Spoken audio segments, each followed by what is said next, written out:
Hello guys, good morning. Nagluluto ako ng ginataang gulay sa kalabasa. Wala kasing sitaw, kaya kalabasa lang.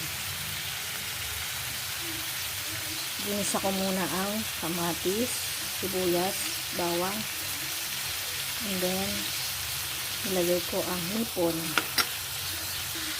Ayan guys, nilagay ko na ang kalabasa. Masarap sana to kung nalagyan din ito ng malunggay.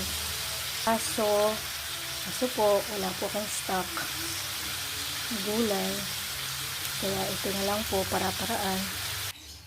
Guys, nilagyan ko na to ng konting asin, paminta, patis, and then konting betchin.